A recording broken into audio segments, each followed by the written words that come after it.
different era of history to research. And the question is, what impact did your era have on the modern world? So, Sarah, your group has the ancient Greeks. Ravi, you've got the Romans. And Danny's group gets, yes, a bit of a challenge for you. You get the Middle Ages. Some even call it the Dark Ages. Boring. See how you get on. Yes, miss. So, Serene, yes, you get the Renaissance.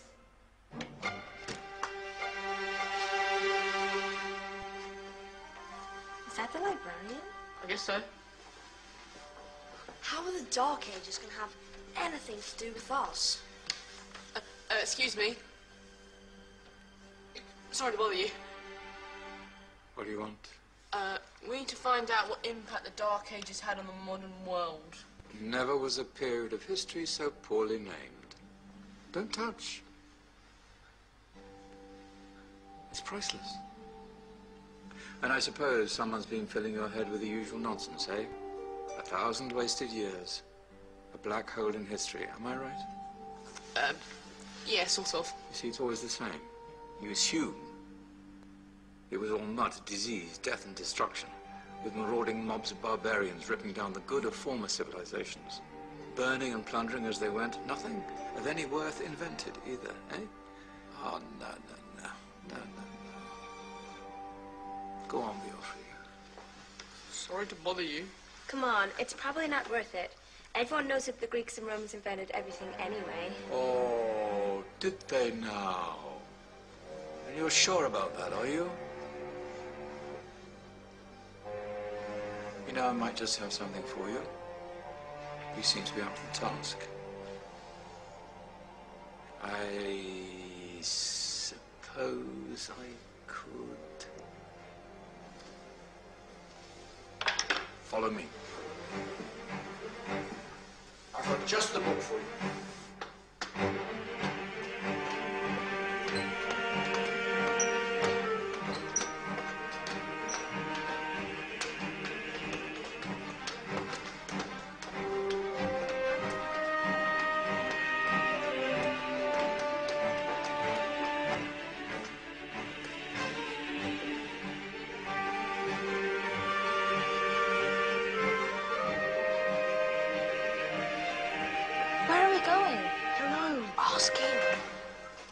Excuse me, where are we going? From darkness into light, my young friend. From ocean onto land. There are things you should know.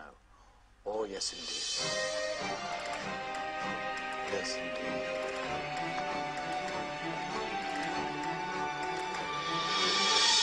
Now, I know I left it round here somewhere.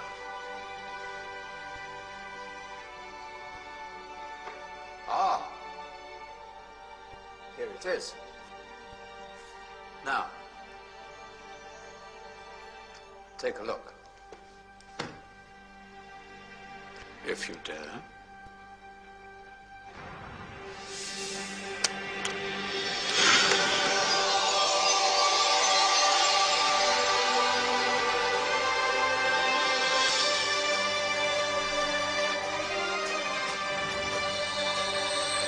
What's going on?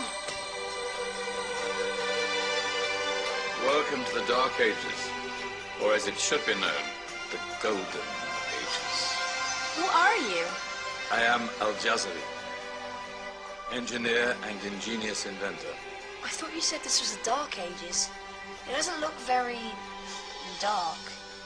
That's because it's all a matter of perspective, my soon-to-be illuminated friend. Of course, there are parts of the world that weren't dark at all, but in a civilization that stretched from Spain to China, the golden rays of discovery and invention shone over everything. What civilization? The Muslim civilization, my young friend. Through scholars and scientists of various faiths, some of the most important discoveries known to man were made at this time. Discoveries that drew on knowledge of the ancients, but have more connections with your modern world than you could possibly ever imagine. Like what? Well, all sorts of things. I've got to get a picture of this. I knew it was a good idea. Who are you? Allow me to introduce Ibn al-Haytham, a great scientist whose ideas led to the invention of the camera. You invented the camera? I laid the foundations for modern cameras by explaining how our eyes work. I found a way of projecting an image onto another surface through a small hole in a dark room, later called camera obscura. Think of all the things that evolved from this discovery. Cameras, cinema, all share the same principle. Cool. Look out below! Who's that? That's my good friend, Abbas ibn Farnas, Who gazed up to the heavens, passionate in his belief that man could fly. Whoa. Indeed, he dared to dream about flying 1,000 years before the Wright brothers. Do you know you all take your jet-setting holidays for granted, so it only seems fair to remember Abbas ibn Farnas. stand by. I'm ready for takeoff.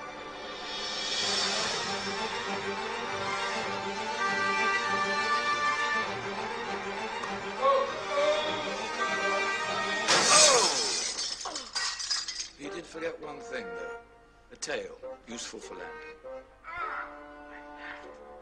Is there a doctor in the house? Did someone call? Ah, my old friend, why don't you introduce yourself to my young guests? I am Abul Qasim al-Zahrawi. Many call me the father of surgery. Did you actually do surgery back then? Of course we did. In fact, many of the surgical tools that I invented are still used in your modern hospitals. Excuse me, a patient needs my attention. Scalpel? I think I may need some stitches. In that case, I'll use catgut Catgut? from the gut of animals. Perfect for stitching up internal wounds. Your surgeons are still using it today. Sorry, mustache.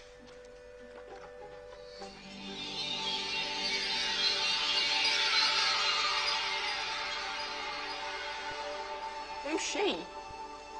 That's Maryam al-Astrolabi, one of the many brilliant women of her time. She made sophisticated astrolabes. Astro what? Astrolabes.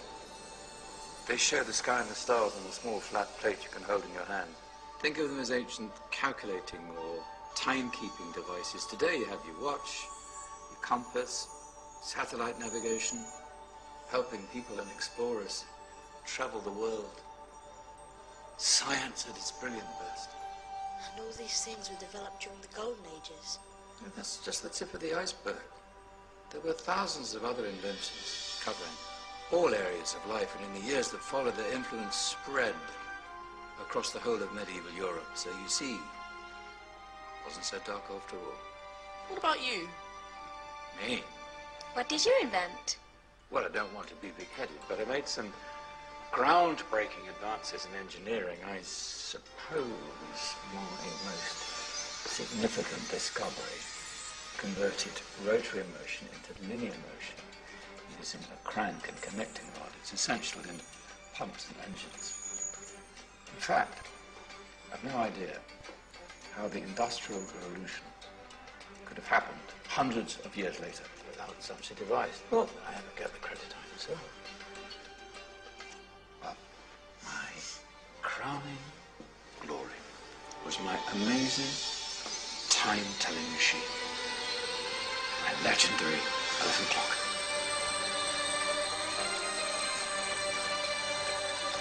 It's a clock. Yes. Dozens of components collected from different cultures around the world. Indian, Greek, Arabian, Egyptian, Chinese. Wow. A United Nations clock. That is pretty cool. Does it actually tell the time? Wow, yes, of course. If it wasn't for me, thousands of people would be late for everything. Speaking of time, we'd better get you back.